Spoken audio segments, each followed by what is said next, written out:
Ever really stop and think about man's best friend? I mean, Yeah. we love dogs, right? Yeah. But then you see a news story, something about an attack, and it makes you ask which dog breeds are actually, the most dangerous. So today on the deep dive, we're getting into that. It's a fascinating and, yeah, sometimes pretty heated topic. Yeah. The dogs people perceive as the most dangerous. Our goal here, our mission, if you like, is to really unpack all the complexities, dog behavior, reputation, all of it. We're using an article, Top 10 Most Dangerous Dog Breeds in the World, as our starting point. But crucially, we're also looking at the very lively discussion it kicked off in the comments. Because this isn't just about some list, you see. It's about understanding really different viewpoints on something that, people feel strongly about. Yeah, and this is important for you, the listener, because there's just so much noise out there, so many strong opinions. We're going to try and cut through that. And, a pretty short time, you'll hopefully get some real insight. Moving beyond just the headlines to see the nuances, maybe some surprising facts, too. Okay, let's dig in. The source article we mentioned, it starts off pretty straightforwardly. Dogs are companions, loyal protectors, even work with law enforcement. Smart animals, obviously. But it argues, even though they're man's best friend, they weren't naturally designed to interact with humans. And that, the article suggests, is why attacks happen. It stresses awareness of the dangers and responsibilities. So let's go through this top 10 list from the article. Pay attention to how they describe each breed, the specific claims they make. Because like I said, these claims got a lot of reactions. Okay, number 1 on their list, the Caucasian Shepherd, also called the Ovcharka. And this is a huge dog. We're talking a minimum of 50 kilos. That's 110 pounds. They come from Russia, other parts of Europe, bred originally to guard livestock up in the mountains. And the article really plays up their power, doesn't it? It says they're even feared by some popular wild predators such as wolves. That paints quite a picture. It absolutely does. Sets a certain tone right away about the kind of inherent danger the article sees. Okay, number 2, the Pit Bull. Very common breed. The article says they're many times accountable for cases of attacking humans, describes them as having terrier energy and agility, but with a bulldog's strength and build. And it specifically mentions their use in illegal dogfighting, starkly calling it a deathmatch scenario in some places, which is, obviously horrific. Yeah, that background and capability is definitely how the source frames the breed. Yeah. Okay, number 3 is the Perro de Presa Canario, the Canarian catch dog, or Canary Mastiff. The article calls them strong-willed, dominant, originally farm-working dogs. And here's an interesting detail. The source says they're a mix of several fighting dog breeds, and again, like the pit bull, mentions rumors of them being used in fights. It reinforces that image of a potentially dangerous animal. Number 4, the Rottweiler. Everyone knows their fearsome reputation, as the article puts it, one of the oldest herding breeds. The article highlights them as intelligent and aggressive by nature. Very effective guard dogs. And it backs this up with a really stark claim. It says, almost half of the death caused by dog attacks in the U.S. are reported to be caused by them. Wow. Yeah, I mean, that's a huge statistic. Really frames them as a major point of concern on this list, according to the source. That Rottweiler figure, if accurate as reported, is definitely startling. It shows the way the source gives these breeds. Right, moving on. Number 5, Fila Brasileiro, the Brazilian Mastiff. Another very large herding breed from Brazil, makes an excellent guard dog, but the article specifically warns they require experienced owners. Yes, and it really leans into their aggressive and protective side. Says they're feared due to their uncontrollable behavior and links them to reported fatalities from attacks. It's a theme you see in the article. This power, this protective instinct, if not managed correctly, can lead to terrible outcomes, fatalities even. Next, number 6, the Alaskan Malamute. Originally for sleds, pulling heavy loads, popular Arctic breed can get up to 100 pounds, built for tough climates.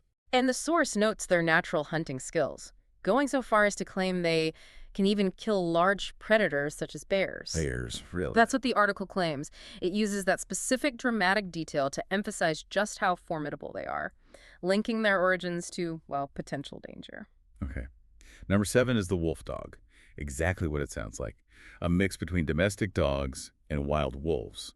The article highlights their protective instincts, but calls them very wild due to their unpredictable behavior. Likely down to that mixed heritage, right? Exactly. And that unpredictability is key for the article's point. It mentions owning or breeding them is actually banned in some places, suggesting it's a widely recognized issue. Number 8, the bull mastiff. Described as powerful, strong, solid dogs. known for sensitive guarding abilities, making them dependable and efficient for security. And the article does say, with consistent training, they can be dependable, obedient. But despite that, it still mentions many incidents of attacks that even resulted to fatality. So the implication from the source is that maybe even good training can't fully remove the risk. Got it. Number 9, the Husky. Another famous sled dog from up north, extremely agile, good freight carriers, thick coats, those striking eyes, often blue. Related to Malamutes, look a bit like wolves. Yeah, and the article includes a specific warning here. It says, some cases reported are huskies working with their pack attacking humans, connecting that pack behavior to potential danger to people. Okay, finally number 10, Doberman Pinschers. Yeah. Known for agility, tracking, considered perfect guard dogs because they're intelligent. But the source emphasizes they require a closely monitored training with consistency and patience. It flat out states they are very capable of killing humans and can be very aggressive in most cases. So the article presents it as this kind of knife-edge balance between their usefulness and their inherent power. Phew. Okay, so that's the list and the article's take. But wow, if those claims were strong, the reactions. Even stronger, as you can probably guess, putting out a definitive list like that. It ignited a huge, sometimes really angry debate in the comment section. And this, honestly, is where it gets really interesting. We find this whole other layer of perspectives, people pushing back hard against those initial claims. Absolutely. And this part really shows why just, taking one source isn't enough, looking at these different views. It enriches our understanding so much more. We get closer to the whole picture. Yeah. So one of the biggest things you hear again and again in the comments is the whole bad owner, not bad dog idea, almost like a chant. People saying things like, people are the most dangerous, make dogs dangerous, or it all depends on bloodline and training.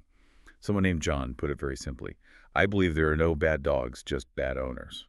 And so many others echoed that. Abigail, Jacques, Lucinda, Angie, Ashley, all basically saying the owner is the key factor. It really puts the focus on human responsibility, doesn't it? Suggests it's nurture over nature, maybe. Totally. And then you get these incredible personal stories that just fly in the face of the list. A commenter using the name anti-breedism said they'd known loads of dogs from the list.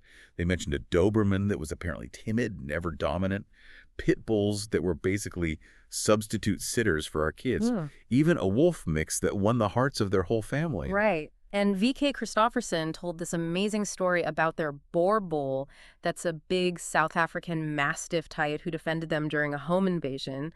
Apparently, the dog just launched itself and knocked the attacker down, but crucially, without biting, using its body, not its teeth. Wow. Yeah. And Joe H. called his 2 Rottweilers beautiful, majestic animals more likely to lick you to death. Alfonso Gomez had a Malamute who was super gentle with his pregnant wife and newborn son.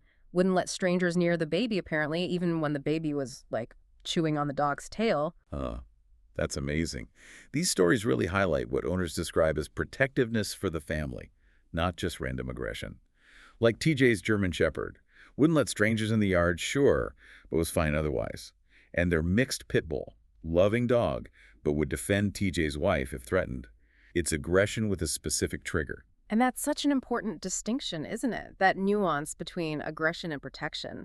The boar bull story is a perfect example of controlled defense. Or the Caucasian shepherd owner, who called their dog a gentle giant, but also said, he will rip apart a wall if he needed to get to my 3-year-old son. It's about focused, protective drive. Definitely. Now, here's another angle people brought up in the comments. The whole small dog versus large dog thing. John made the point that statistically maybe more people are bitten by small dogs than larger breeds, but the damage a larger dog can do usually gets all the attention. Exactly. And others, like Sophia and Lucinda, jumped on that too, saying small dogs can cause serious harm. John even mentioned getting facial scars from breeds like Shih Tzus, Jack Russells, Chihuahuas. It kind of challenges the idea that dangerous only equals big. It brings consequence into the equation. Right. And then there were people just straight up questioning the article's research, calling it mal-research, pointing out omissions. Someone called Fix Your List asked why breeds like Kangals or Tibetan Mastiffs weren't included. Both are famous, powerful livestock guardians known for fighting off wolves. And then Ashley threw a real curveball, saying golden retrievers are known biters, claiming they bite more often than half the dogs on the list. Seriously. Golden retrievers. That's what they claimed. It just shows the level of skepticism about the article's choices and focus. People felt it was selective. Okay, but it wasn't all pushback. Some commenters did kind of defend the article's core idea. Not necessarily the specific list, but the premise. A user named Dog Expert in Dogfights, interesting name, argued it's about the potential for danger, due to the strength, intelligence, and size bundled with their deadly demeanor. Right. Their argument was basically that size does matter when it comes to the severity of potential harm. They made a pretty blunt comparison. Like, a small dog bite versus a large dog bite is like an ant versus a scorpion. Okay, right. Yeah, or a cobra versus a boa constrictor. Their point was about the inherent physical capacity to inflict serious damage, which varies by breed size and strength. But even among those who acknowledged that potential danger, the consensus kept coming back to one thing: training. People like John, Maksud Ali, TJ, they all stressed that the training is what keeps them from indiscriminate biting, and that socializing them properly from a young age is just vital. So, if we try and, pull all these threads together, what does this deep dive really show us? It reveals this really complex dance, doesn't it? Between a dog's inbuilt instincts, its physical traits, size, strength, speed, and the huge impact of us humans. Our breeding choices, our training, the environment we provide, it's never just one factor. Yeah, absolutely. So what's the takeaway for you listening?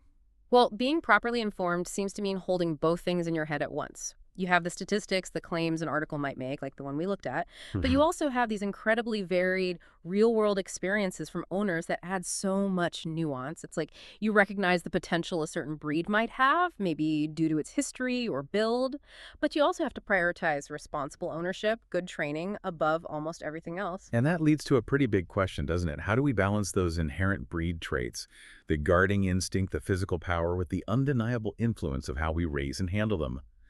And maybe also, how does public perception, often fueled by lists and articles like this, actually shape how we see and treat certain animals? It's quite a journey we've been on, from that initial top 10 most dangerous list to this incredibly rich, diverse, and passionate feedback from people who actually live with these dogs. Clearly, the story is way more complicated than just a simple ranking.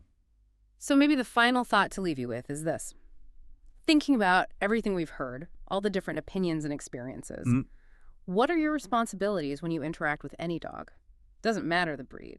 Is it really as simple as no bad dogs, just bad owners? Or is there maybe some basic level of caution we should always have when dealing with animals that were, after all, bred for specific, often powerful purposes? Something to think about. We definitely encourage you to keep asking questions, keep doing your own deep dives into topics that grab your interest.